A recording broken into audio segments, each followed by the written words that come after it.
17ই মে আমরা পুটলা পুটলি নিয়ে বেরিয়ে পড়লাম। কোথায় বেরিয়ে পড়লাম সবই তোমাদেরকে জানাবো। তার আগে জানে আমাদের জার্নিটা কেমন ছিল।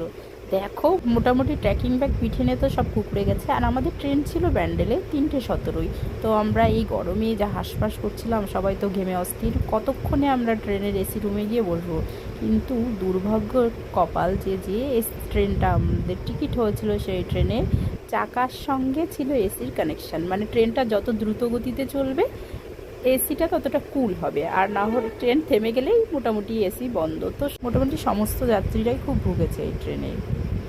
তারপরে যাই হোক, কী আর করা যাবে। এদিকে আমাদের এই যে দিদি নেহাদি, মানে বাড়ি থেকে বস্তা বেঁধে সব নিয়ে গেছে, এমন কি নেই যে নিয়ে যায়নি। দেখো, এক এক করে দেখাচ্ছে, ম্যাগি থেকে শুরু করে বিস্কিট থেকে শুরু করে জল।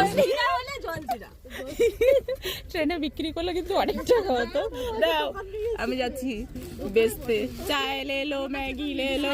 মর্নিংয়ের জানলার পর্দাটা সরিয়ে বাইরের পরিবেশগুলো দেখতে দেখতে আমাদের মোটামুটি চাটা কমপ্লিট হয়ে গেল। তো বাইরের পরিবেশটা তখন যখন ট্রেন চলছিল খুবই সুন্দর ছিল। সুমন্দি নিয়ে এসেছিল ছাতু, ব্যাগ ভরেছে ঠিকই, কিন্তু কাজের জিনিসই ভরেছে। তো আমরা ব্রেকফাস্টে ছাতু খেয়ে নিচ্ছি সবাই।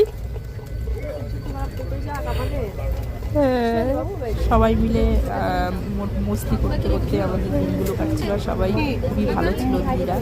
আর তারপরে আমি পাশের কাকুর কাছ থেকে একটা কাকাতুয়া বই পেয়েছিলাম, তো সেটা পড়তে পড়তে আমার দুপুরটা কেটে গেল।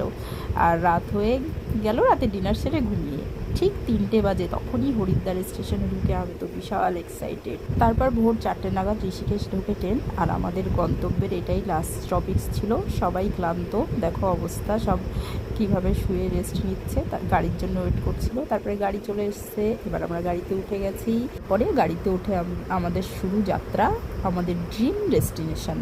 তো ড্রিম ডেস্টিনেশন কোথায় আর কোথায় কোথায় গেলাম দেখার জন্য তোমরা অবশ্যই আমার চ্যানেলটাকে সাবস্ক্রাইব করে রেখো। আর নেক্সট ভিডিওতে অবশ্যই তোমাদের সাথে দেখা হচ্ছে আমরা কোথায় গেলাম, কি কি করলাম। So tata, by.